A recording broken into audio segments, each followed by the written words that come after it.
Crystal and Saagar go to war over border crisis bill. I'm actually intensely interested. Border bill arrived and seemingly died upon arrival. It was Yes, the bill that's being referred to here is the one that Biden proposed that was super duper right wing that Trump immediately kicked down. Suddenly when they're coming from out of the country, when they come to New York, it's like, oh my God, this is terrible for New York. So how is it that people leaving is bad, but also people coming is bad? It's a philosophical difference, Crystal, which is that the first part, your people are lawful permanent residents and they're But what he means is it's a racial difference. American citizens. And the people who are coming here are not. And in most cases... But they could be. Maybe, but you know, they don't pay taxes. If they're allowed, most of them don't speak English. But that would be an argument for a pathway to citizenship, to legalizing them, bringing them out of the shadows. Because yeah, the problem, and this is one of the arguments about like, oh, it depresses the wages. What depresses wages is when you have people... They do pay taxes, by the way. If you're an undocumented immigrant, you pay sales tax. There are lots of taxes that you pay just by virtue of you. Like, you contribute to the system more than you take. There are plenty of tax benefits you don't get back from the government either, you know? Who are not legalized, who are in the shadows, who are being paid under the table, oftentimes like less than minimum wage and not having to abide by labor regulations. What you're making is an argument for legalizing immigrants, for allowing in more legal immigrants versus having this massive shadow economy. I actually don't support legalizing immigrants, and I don't support pathway to citizenship for the vast majority of people here. And I'll tell you why, which is that as fundamentally is a fairness issue. People like my parents spent years and tens of thousands of dollars on lawyers. God, when I was your age, I had cancer and I just had to deal with it. But now there's a cure for cancer. That's, wow. Well, you don't deserve it. I didn't get a cure for cancer. Yeah. Trying to get visas. They had PhDs and master's degrees. It's not that easy for people to get a visa to this country. You can ask anybody who's like me. I think it's bullshit, frankly, that you can just cross the border, just say, I fear for my life because El Salvador sucks, and you get to stay here. And you get to work for 5, 10 years, liably never leave. The other case, and this is, look. Why? Like, is it just spite then? Like, I know that for Saagar, the answer is racial. It's a racial thing. But, like, dealing with the pretend arguments, what is like notice how strong of opinions that people have on stuff like this, but when you give them any kind of like answers, or if you ask them for any like specific answers and why they feel that way, they're like, well, I don't know, it's just not like fair, I don't know. Like, it's, yeah, you can call me racist if you want. The vast majority of people arriving here have no skills. We're lucky if they have a 5th grade reading level. I don't like Saagar myself, but are you sure he's saying it for racial reasons? Yeah, yes, Saagar is absolutely a fascist. Like, I've been watching him talk for years now. His policies are consistently in line with those of racists every time I see him talk about anything racists care about. This is one of the ways you can tell, by the way. If a person wasn't racist, why would they have such a strong opinion against something that data indicates benefits us? What possible emotional biases could lead a person to be vehemently opposed to something that we know is to our benefit? People will get incredibly hardline when it comes to, like, you know, we shouldn't be letting these people in. And then when you ask for specific reasons, they back off. And it's like, well, why? You know, I mean, we'll hear his explanations, I guess. Maybe my mind will be changed. In terms of the jobs that they're going to take, I mean, is it really fair to depress like wages for the lower class Americans? It doesn't. Yeah, again, like if you pretend to care about this, why say things that are objectively wrong? It doesn't, you know? And we need low-skill workers in America as well. We need agricultural workers. We need people who are doing landscaping. We need people who are working across every sector. Like, the implication that we only need workers in sectors that involve, like, you know, that require PhDs is ridiculous. We need people working at every level. I'm not saying that we should exploit undocumented immigrants for their cheaper labor. I think they should be paid the same as anyone else, you know, but we still need workers operating in those fields. First of all, they're not from here, so they don't deserve anything. Great argument, by the way. Excellent high Q argument. Thank you for your logical argument on why it's bad for immigrants to come into the country. Well, they're not from here. They don't deserve. Thank you. Extremely rational. Super rational. Some of the hardest working people, most family-oriented people, etc. Absolutely. And more law-abiding, by the way, are immigrants. Depends on the type, but yes. Nope. Depends on the type. No, immigrants on average commit fewer crimes than non-immigrants. Deep philosophical difference. I think that the net migration level that we should have over the next 30 years should be 0. And this is my case again. And again, look, like, if you actually gave a fuck about America, this is psychotic. Any assessment of our nation, population matrices, and the economy makes it incredibly clear that net zero immigration would be disastrous for our economy. It would be unbelievably bad, like insanely bad. The only reason a person would believe this is just racial animus. That's it.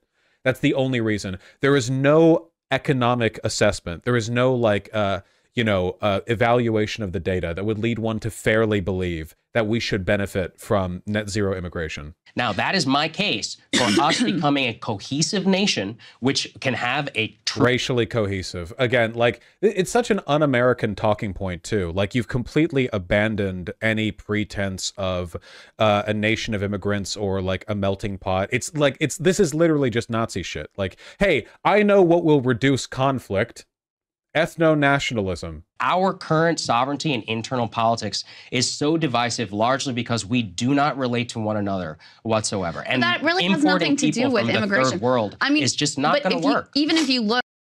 Remember earlier when someone asked, like, whether or not he was racist? It's just like, again, none of these arguments make sense if you're not a racist, like, at all. The arguments about a lack of cohesion, for example, the big divide right now politically in America is between urban and rural populations, not between different races. That's not like that's not as much of a descriptor, in terms of like broad cultural affiliation. That's not really how it works.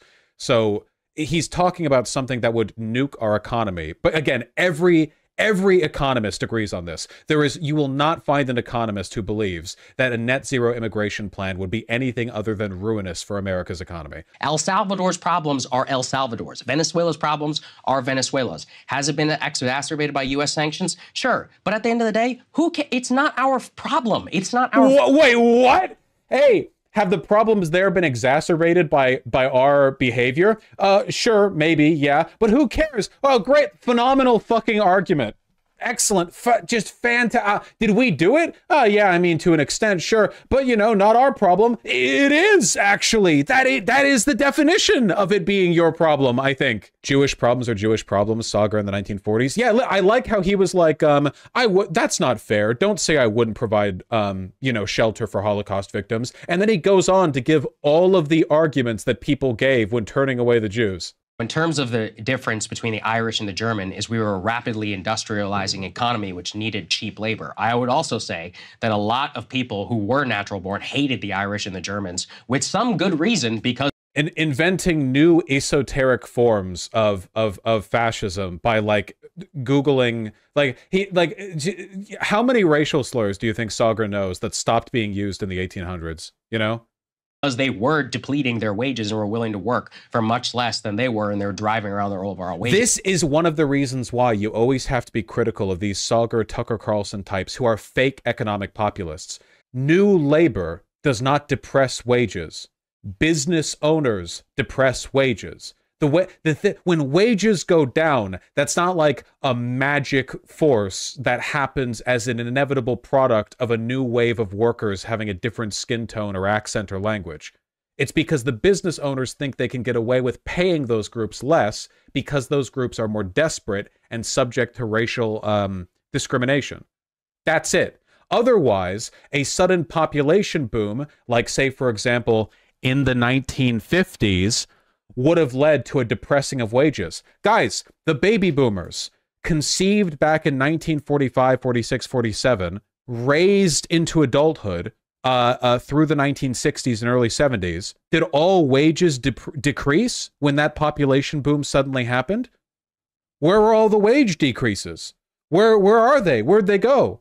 No, because having more workers doesn't just decrease wages on its own. The bourgeoisie, the capital class, the bosses, the boss, will take whatever opportunities they can to lower the wages they pay. It is materially incentivized for them to do so. And if they're going to use racism as a pretext for that, they will. Economies grow. That's what they do. Ideally, unless you enforce net zero immigration. Today, we are not a rapidly industrializing economy or a rapidly deindustrializing economy. We don't need a lot of cheap labor. The predominant... We absolutely need lots of... Wait. Businesses have been for years now complaining about a lack of workers. What? Wait, this is like front page news economically every day. What the fuck are you talking about? This is like a big deal right now. Businesses are complaining that they're not able to get the work that they need. Like, what do you mean? Look, this is why I don't even like to have an economic argument as much. It's about process and it's about legality. See, I don't even like to have an economic argument because it's not about economics. All of his economic positions are completely made up and incoherent. It's about race, but he can't just outright say race, so he has to say stuff like, you know, actually, it's about like the philosophy, it's about the principle of the matter, you know, just nonsense, waffly bullshit like that. Yeah, exactly, Arsa Carva. I don't think that any country should allow literally infinite immigration because while population growth is a good thing for an economy, unrestricted population growth past a certain point is detrimental, right? Much in the same way that, you know, like obviously you need the infrastructure to be able to handle it. Right now, America can handle the immigrants we're getting. We know that. Like, it's not destroying our economy. Our economy is still exploding up. It's still going up. So that's just not an issue here. I wouldn't accept us taking in like 10 million immigrants a year or something because maybe that would be significant enough that it would be an issue. Of unmitigated control and all that actually does a great disservice to people like my family and others who came to the country legally, and it is an unfair policy. See, again, you know this is bullshit because he wants to reduce all immigration to zero. So this whole like, you shouldn't promote undocumented immigration because it's a disgrace to legal immigrants. He doesn't want legal immigration either. He's not doing it like a civility, like legal distinction between the two groups. He wants it all gone. It's bullshit. I think it's really sad. I've seen a lot of them, you know, in horrible sanitary conditions, but I believe that Crystal Ball is literally just thinking, like, is there a way for me to diplomatically call him evil? We've been going for an hour, I believe. So if people want to leave a comment and let us know. What do the comments have to say about this? Crystal's comparison between internal and external migration is so stupid it hurts. Nice counter argument. Look, just as a final summary to points here, the problem with mass undocumented immigration is a logistical, bureaucratic one. Having a lot of immigrants coming in is a good thing. It's a good thing. It benefits our country. Empirically, economically, it does. Mass undocumented immigration has issues largely tied to the fact that they just shouldn't be undocumented, you know? It also makes undocumented workers much easier victims of crime because they're disincentivized from going to the police. It makes them easier to traffic. It makes them easier to get into crime because they don't have as many legitimate opportunities in this country. It's just silly. They should be given a path to, you know, to at the very least, leaving aside path to citizenship, at the very least, they should be made proper immigrants, not undocumented. They should be given their documentation, you know?